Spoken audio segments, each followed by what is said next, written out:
Ernie, ma makikidaan lang dito sa part na to, parang may dadalhin sila. May exhibit, may exhibit.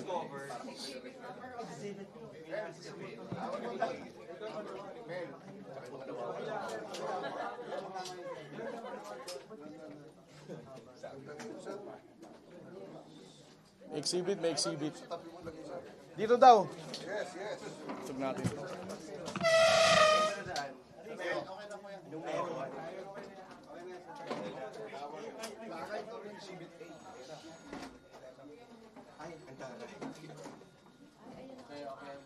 Trasayo pa ba?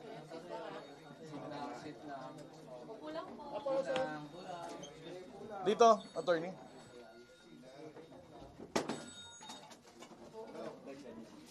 Dito, dito. Ito yung pinutol. Oo. Ito yung pinutol.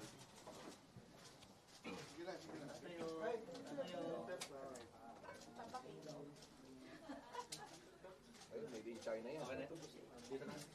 Ayun, tatakaw, made in China. Okay na tayo, attorney.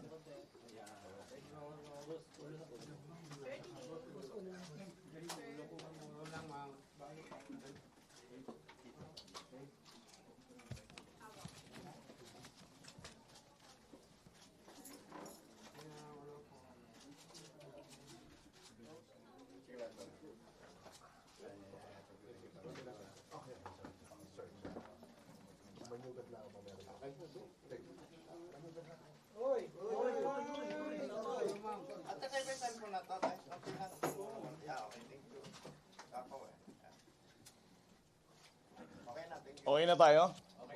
Okay na tayo. Sige.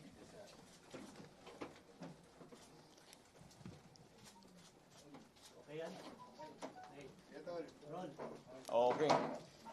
Yesterday, the Philippine Coast Guard, together with the Bureau of Fisheries and Aquatic Resources, conducted an MDA flight.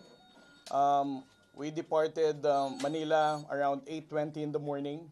We arrived at the vicinity of Bajo de Masinloc around 9:20. We conducted, as I said, it's an MDA flight, Maritime Domain Awareness Flight. For more than an hour, we flew over the vicinity of Bajo de Masinloc, and we were able to monitor the presence still of three China Coast Guard vessels, two of which are inside the lagoon of Bajo de Masinloc. The other one is patrolling outside the vicinity of Bajo de Masinloc. There's also a presence of one Chinese maritime militia vessel. For the Filipino fishing vessels, we were able to saw two Filipino fishing vessels still engaged in fishing during that time. And during the entire duration of the flight, we were challenged by the Chinese Coast Guard 6 times over the radio. And probably you also want to hear whether there is still a presence of a floating barrier at the mouth of the entrance of Bajo de Masinloc. I would like to inform everyone that upon our verification for this particular MDA flight, there is no more floating barrier at the entrance of Bajo de Masinloc. And I'll also be showing to you, this is the anchor of the floating barrier that we cut when the Chinese Coast Guard placed the floating barrier last September 20. From the photos of the barrier, you can see that this is actually the rope, no? Nakakonekta yung floating barrier. So what we did is that we never really took the barrier, no? We just cut the anchor of the barrier.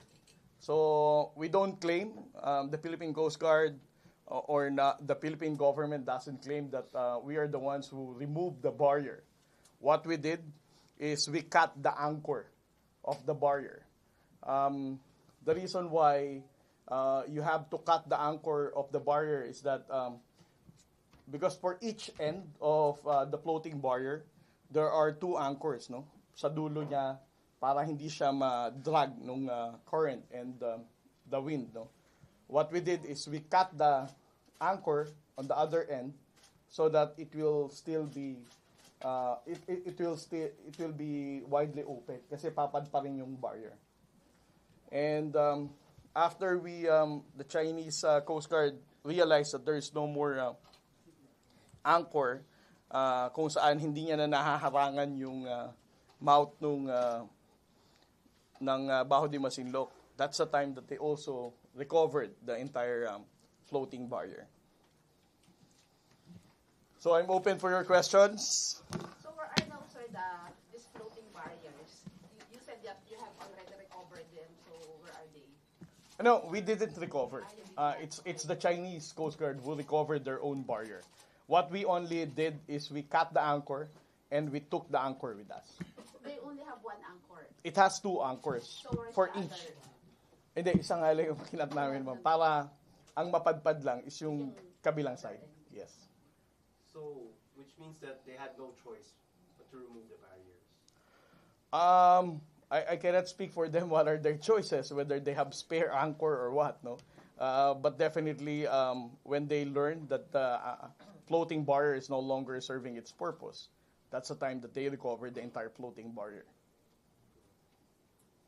Commodore, plano nyo bang i-surrender yung anchor sa China or sa Chinese embassy? I think for that particular decision, it has to be advised by the Department of Foreign Affairs. But of course, we also intend to forward this evidence to the National Task Force West Philippine Sea, wherein the Department of Foreign Affairs, the Department of Justice, all concerned government agencies are part of. So it's up to the guidance of our National Security Advisor, the chair of the NTF-WPS, regarding the decision of the entire body. Whether it's DFA or DOJ, we still don't know. But definitely it's not the Coast Guard who's going to decide on it. Pero sir, walang communication from Chinese embassy to recover the anchor. So far, hindi pa naman kami nasasabihan na isole. Sir, but what does it mean? Yung sinabi niyo pong wala ng floating barrier, does this mean fishermen can move closer to the entrance of the shoal? Ano pong kahulugan nito na wala ng harang? Well, we can probably say na this is a symbolism na kasi as we all know, no, they have been doing this kind of behavior of placing the barrier for so long a time na, no. Even their statement, they mentioned they have always been putting this floating barrier para hindi makapasok ang mga Filipino fishermen dito. So on our side, I think what the president did in giving us instruction to remove the barrier is to show the Filipino people and also to show the world that the president is really sincere with his commitment that we're not going to surrender any square inch of our territory to any foreign power. With this action of the national government, I think that's the most important thing that we have already showed the world. Sir, the president mentioned this today during an ambush interview that during that day when the barrier was removed, the fishermen were able to catch over 100 tons of fish. So right now, are we expecting that more fishermen could go inside without any hindrance and they could catch more of those fish? Well, to support the statement of the president, according to the estimate of the Bureau of Fisheries and Aquatic Resources, the total estimated fish catch during that time is 168 tons. Teka lang, may langaw. 168 tons. And I suppose more Filipino fishermen will already be motivated to go to BDM para dun mangisda. And this is something na hinihikayat ng ating pamahalaan. So just to be clear, so our fishermen can now go inside the lagoon to fish. Well, I wouldn't lie to you, no. It is still a struggle for the Filipino fishermen to be able to enter the lagoon. No? As I said, as a result of our MDA flight, there are now 2 China Coast Guard vessels guarding the lagoon. No? So if the Chinese Coast Guard would really push hard for our Filipino fishermen not to do fishing activity inside the lagoon, of course they can do that. No, so At some point between when you were able to cut the floating barrier and now, some of them were able to go in. I suppose so. You suppose so, or so that's not confirmed? Well, as I said, we were able to document a fish catch of a total of 168 tons. Okay. But on the succeeding days, were you able to document also? And I want to be candid with you, no? Hindi na rin, no? Kasi, as I said, the BFAR during that time was there to monitor the volume of the fish catch. Pero, of course, when we left, the Coast Guard and the BFAR left, I cannot speak for the next coming days whether they have already consistently catch the same volume. Like, for example, yesterday, there were only 2 Filipino fishing vessels who were engaged in fishing when we did the MDA flight. So definitely the 168 tons volume of fish catch when we did this patrol is different from the volume of their catch yesterday. So those 2 fishing vessels, they're inside the lagoon. Hindi. Where? No. Where were they? Some of them are outside. Etong dalawa na pinag-uusapan natin. Huwag tayong malito muna, no? Let us first clarify. These 2 Filipino fishing vessels that we saw are outside the lagoon.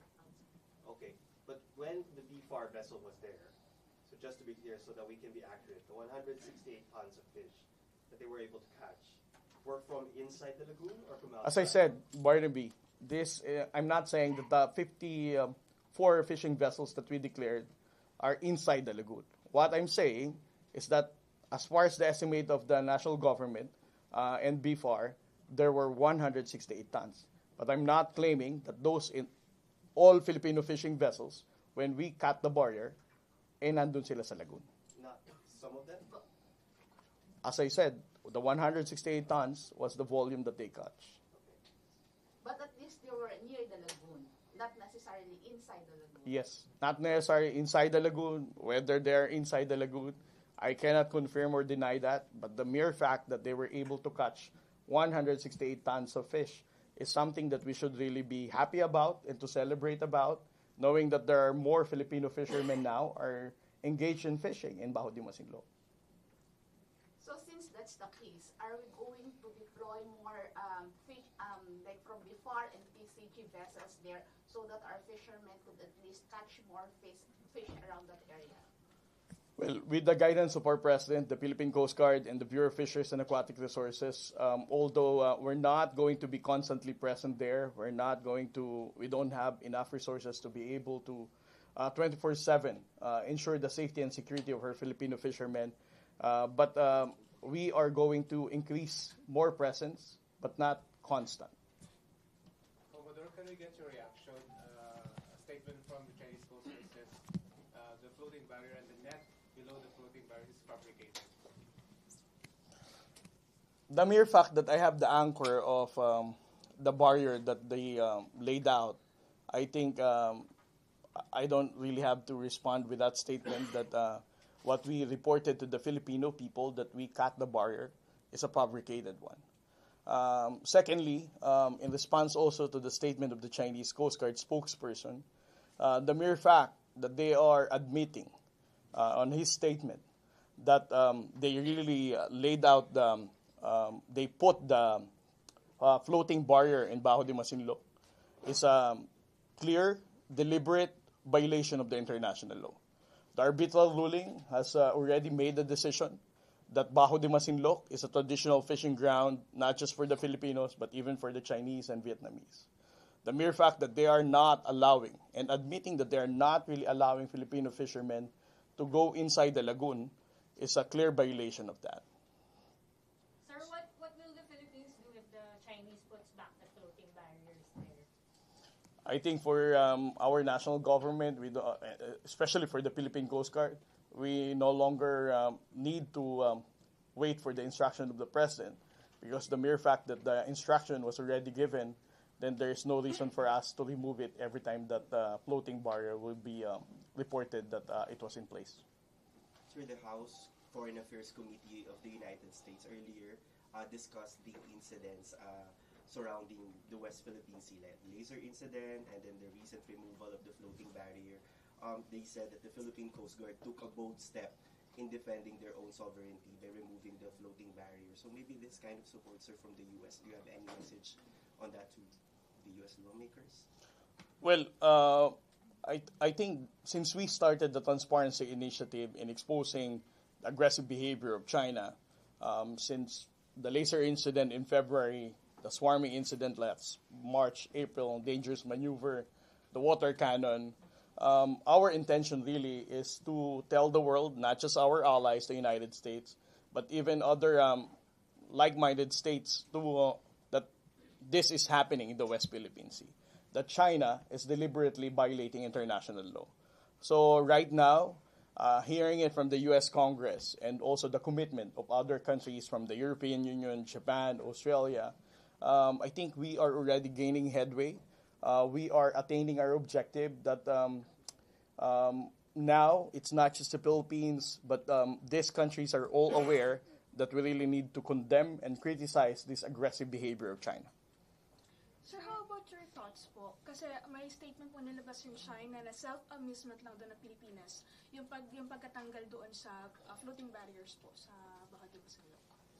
Gaya ng sinabi ko kanina, the mere fact na nasa atin ang anchor nila, tingin ko naman, hindi ako magpapabricate ng ganitong kalaking anchor. And the videos and the photos that we show the world is already a clear proof that we are not fabricating this story. Sir, nangyari una doon sa palipat-lipat po yung strategy ng China. So, ngayon naman sa Scarborough show. So, sir, is there anything you think that China wants to send a signal to the Philippines?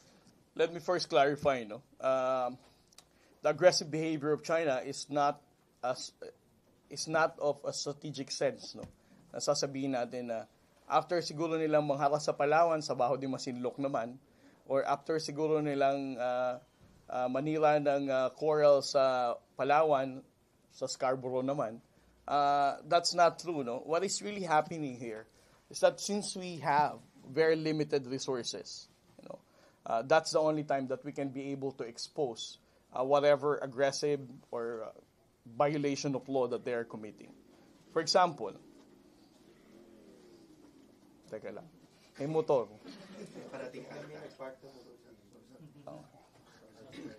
The mere fact. For example, sa Palawan, kaya lang naman natin na i-expose na merong aggressive behavior sila is every time na magre-resupply tayo at meron silang gagawin sa atin, di ba? So kaya lang nalalaman ng publiko. Ngayon, sa Bajo de Masinloc, kaya lang din naman natin nalaman kasi yun din yung time na nag-deploy tayo ng BFAR vessel dito at ng Philippine Coast Guard. So, there's really no strategic sense sa sasabihin natin. After ng Palawan, BDM naman. After ng BDM, somewhere naman. Nagkataon lang talaga na every time we deploy our assets, whether from the Bureau of Fisheries and Aquatic Resources, the Armed Forces of the Philippines, or the Philippine Coast Guard, it goes to show na consistent talaga sila at tahasan talaga ang pag-violate nila ng international law. Sir, having said that, are you planning to deploy other assets to other parts of the West Philippines? Well, if we can only sustain, as I said, we have a very limited number of vessels. We only have 3 offshore patrol vessels. We have been relying to the 44-meter vessels that came from Japan. If we have enough Coast Guard vessels and Philippine Navy vessels and even Bureau of Fisheries and Aquatic Resources, why not, di ba? Kung kaya naman talaga natin. It just so happened that we have a very thin resources para i-spread out natin sa West Philippines. So having said that, sir, there's a fisherfolk group based in Masinloc who suggested that they could document these acts of aggression for you, provided you give them the proper gear, proper equipment, and also some form of security. Well, we would really appreciate that kind of, patriotic volunteerism ng ating mga mangingisda.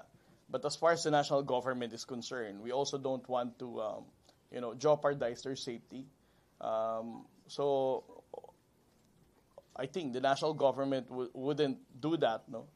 Kung kakayanin naman ng mga tao pa rin natin na tayo mismo mag-document yan at hindi natin idadamay ang mga inosenteng mangingisda, then why can't we?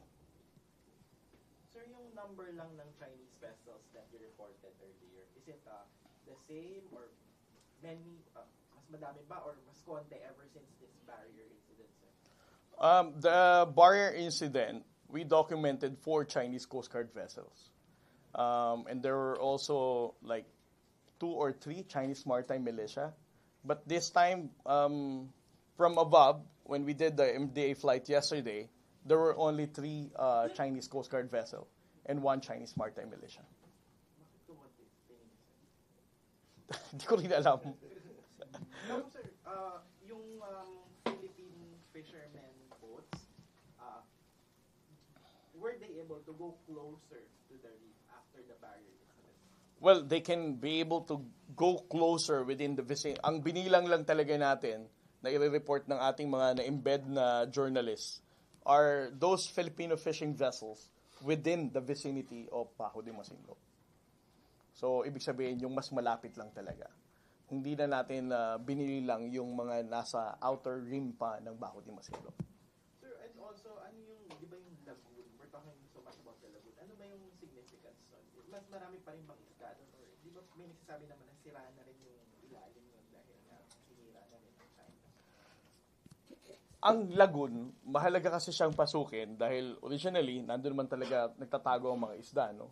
Kasi yung current sa labas ng Bajo de Masinloc, kapag malalaki ang alon, ang mga isda, doon nagpupunta.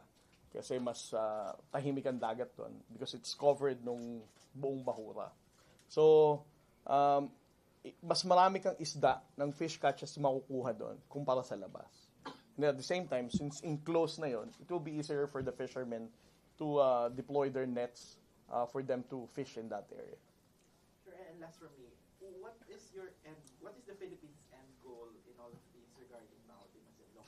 There was an interview where you said you want to regain or take control of the Bajo de Masinloc. What does that mean exactly? Presence lang ba natin? Kasi maraming umalis yung China doon entirely. What's the plan? Well, for the Philippine Coast Guard, our intention really is to provide security and safety to the Filipino fishermen and also to support them in ensuring that makakapangisda pa rin sila dun sa area na yun. Sir, question, update lang po sir sa status for a marine scientific research dun sa Rosal Reef. Kasi parang you expressed during a speech that you sent to Stratways, parang may konting frustration over a lack of urgency from Filipino scientists in conducting that research. Well, it's not frustration, no? As I said, on that speech, wala ako doon kasi nasa pinabasa lang, di ba? My intention is to highlight the fact that we really lack marine scientists, no? And of course, I would also respect their priorities in conducting other research. But ang sabi ko lang, if there's one thing that we really need to prioritize, kung pwede lang, yung mga areas na of national security concern. And why is this important, sir? Why is this important? Because, for example, for the Rosal Reef and the Escoda Shoal that we released for almost a week now, no? If you're going to ask me why the corals are dying there, what is the cause? Scientifically, I cannot really give you answer. We can show you the photos, we can show you the videos of what's happening there. But the science under what circumstance nangyari to, hindi namin kaya. Kaya I'm asking our marine scientists to help us. Secondly, if we're going to tap international marine scientists, whether the Americans, the Japanese, or Australians, or any other European countries, of course, they would all be willing to support our effort in assessing the extent of the coral damage in the West Philippine Sea. However, may magsasalita na naman na itong naging report ng mga foreign marine scientists na to is biased hindi totoo, pinaniwalaan na naman natin. So, as much as possible, I think it's better for us to deploy our own Filipino marine scientists para hindi masasabihang may tainted source na naman tayo pagdating sa information na to. So, that's the main reason why I'm really encouraging the Filipino scientists to support the Philippine Coast Guard and the National Task Force West Philippine Sea in conducting study in those areas that we reported na patay na yung mga corals. Sir, you had mentioned that this could be an evidence by the National Task Force. Kung bilangan ng tanong, ma'am, ano ka na? Ikaw talaga, ma'am, ano ba? Naka-anim ka na, binilang ko. Hindi ko po pwede magtanong. Pwede pa. Okay. So, Wala pa bang iba? wala namang iba. Si ma'am muna, ha? Okay. Sige daw, ma'am. Okay daw, ma'am, unanimously. Okay, thank you for the unanimous decision. Okay. Since I have mentioned that this will be used as an evidence, so does that mean that when we file our case, because there was an earlier statement from the DOJ and Solgen that we're planning to file another arbitration case against China, could this be tackled or could be included also, just in case? Hirap ng tanong mo, ma'am. Hindi, for the Coast Guard, ma'am, of course, we'll just be supporting the intention of the national government. As to the decision of filing or diplomatic action, it's for the concerned government agencies to decide on that. But as I said, whoever or whichever agency would require us to surrender this anchor, we would do so. Last na, gano'ng kabigat, sir? I-try mong buhatin mo. Pero, did you ever... Mga ilang kilo na ito, estimated weight? 20 to 30. 20 to 30 kilos. Sir, again, just for a categorical answer, sir, what will the Philippine government do once the Chinese, if ever the Chinese puts back the floating barrier there at the mouth of the Scarborough Shoal?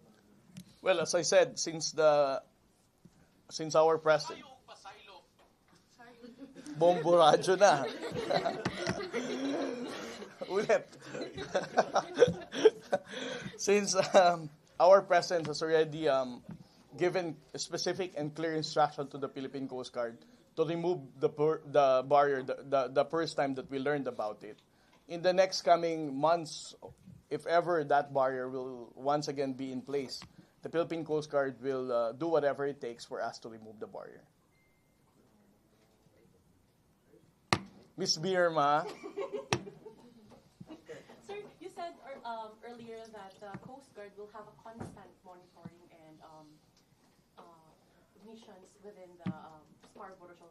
How far our assets will be near the shoal, sir? Because, of course, most of us visited Scarborough and we saw those vessels, those maritime, those... But no Coast Guard during that time. No BFAR as well. Yes. So how far will it be and how constant is constant? Sabi ko hindi constant, di ka nakinig. As I said, the other reason for us to celebrate with the last BFAR mission is that we were able to anchor at a distance of only 300 meters. So, just to answer your question, how close did we reach during that Bajo de Masinloc mission? We were able to anchor 300 meters away from Bajo de Masinloc. For so many years, it has always been a struggle for the Philippine government vessels. Right after the 2012 standoff, we never had the chance to come as near as that. Of course, you're aware, you've been there in Bajo de Masinloc. It's very difficult for the Philippine Coast Guard and for the Bureau of Fisheries and Aquatic Resources to be able to come near Bajo de Masinloc. But for this particular mission, we were able to reach at a distance of 300 meters. And in that distance, we even anchored. That's the time that we have provided relief goods and fuel subsidy to those fishermen in Bajo de Masinloc. Kailan po for the record pinutol yung gamit at kinuha yung angla? I would refer you to my press release. It's a special operation. We never really close the details of that. Bakit, sir? Anong rason bakit araw lang naman yung tinatanong? Was it on a Sunday or Monday? Anong significance? Akala ko last na yung kanina. Sorry, sir. Kasi yun din yung message ko sa inyo eh. Hindi nyo sinasagot din kasi eh. Dapat kasi may mga picture eh, para makikilala ko agad. Ang dami kasi, alam mo minsan, sabi ko nga, parang meron akong 120 messages na unopened eh, kasi hindi ko na nga din alam. Sir, actually, sinagot nyo naman, pero yun nga, ayaw nyo magbigay ng detalye. So, what's the reason why yung day hindi nyo masabi? As I said, it's a special operation. So, we just have to stick with that narrative and respect the decision of the national government. what would its effect, if ever? Pang-sampung tanong mo na yan. I already answered that question. Panlima pwede, sir. Panlima. Sige. So, exactly what was the difference?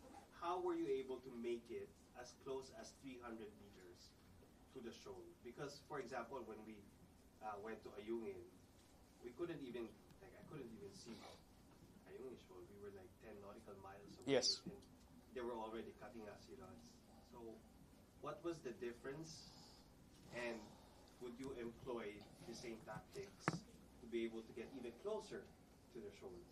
Well, we have been using the same tactics in Bajo de Masinloc, also in Ayungin Shoal. No? But let me first clarify. The main reason why you were not able to come close in Ayungin with the last time you were embedded there, it's because that was also the first time that the Chinese government deployed much more smaller vessels that can be able to maneuver.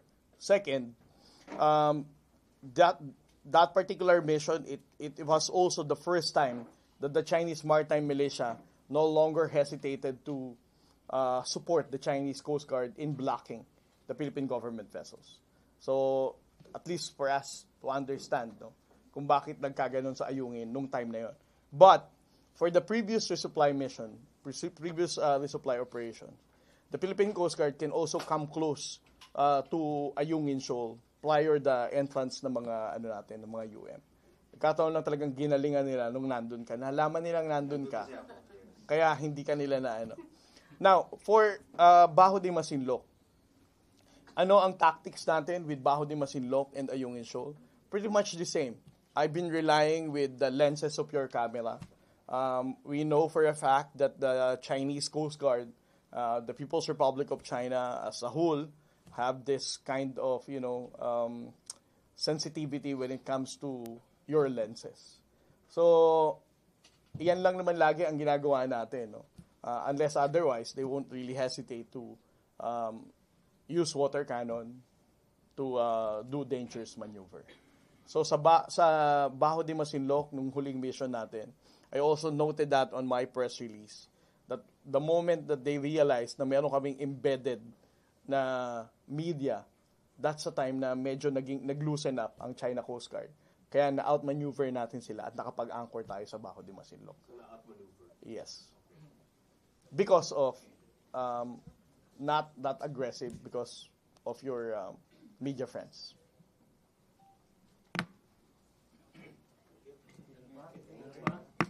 Sir, may schedule na ba yung reef check sa Rizal Reef and Oscoda Shoal? If our marine scientists will already be ready, the Philippine Coast Guard vessels are always ready to bring them there. Ilang team ng scientists na pwede? I still don't know. It's for them to come up with a number. Napuro ba, sir, the team or task force ng mga scientists? It's for them to disclose that to the public. Sir, yung sa Sandy K2, na-check nyo na po ba yung nandun daw na corals doon? Na-check naman ng Coast Guard kung galing din siya sa Rosso? Ang nag-trending sa social media na naging outing nila sa Sandy K2, I think napanood nyo na rin ang mga sagot ko dito sa tanong na to. But I would like to highlight the fact that the Philippine Coast Guard was able to monitor majority of our maritime features in the West Philippine Sea. Unfortunately, we're only allowed to disclose our findings in Luzol Reef and in Escoda Shoal. With the trending Sandy K2, I cannot confirm nor deny, but definitely in all maritime features in the West Philippine Sea, we have the data to support our claim. Sir, aside from the Luzon and Escoda Reef, are there other parts of the West Philippine Sea that you are monitoring na may mga ganito na pong cases? As I said, Ms. Birma, we have been monitoring different areas in the West Philippine Sea regarding the status of the corals and the reason why we have that kind of phenomenon wherein accordingly those are yung inaano sa Sandy Cay. But the only authority that was given to the Coast Guard right now is to disclose the Rizal Reef and the Escoda Shoal. Sir, Yes. you are bringing, the Philippines is bringing to file another case in international court. What do you wish it can achieve to help PCG or the Philippine fishermen? How it will help? As far as the Coast Guard's participation, if ever we're going to file a case in the International Tribunal, is only to provide evidences. As to the decision, whether it will be filed or not, there are other concerned government agencies who can respond to that query. Sir, may videos ba yung MDA ka? Photos or videos? Pahingin naman, sir. Kung friends nyo ang taga-GMA, meron sila. Joke lang. Hindi, the state media, PTV4, has videos and photos, and I think it will be shared for the consumption of everyone. Ako nga wala eh. Kasi kung meron ako, na-tweet ko na. Di ba? Di ba, Barnaby? Kayo meron, di ba? Wala. So, Sabi ng Reuters, mag-subscribe daw kayo. Ay, AFP pala, sorry. Wala ako eh, wala kami. Naiwan kasi si attorney ng flight, kaya hindi niya na... next time, sir, pag isama kami, share ko. Wala ko kayo ng iba pag akin.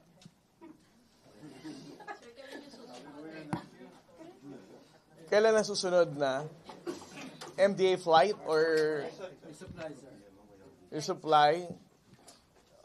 We don't know. Again, the resupply operation in Ayungin is a military operation, military mission. We're just there to provide security escort.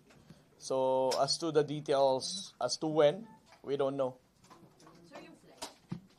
For the flight, we are jointly conducting MDA flight, not just in Bajo de Masinloc, but even in other areas in West Philippine Sea. So if ever there are MDA flights in the next coming weeks or days, I would leave that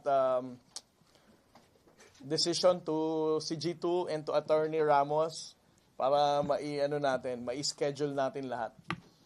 Dapat kinuha niya yung number ni attorney kasi siya yung dispatcher ng mga aircraft tsaka barko.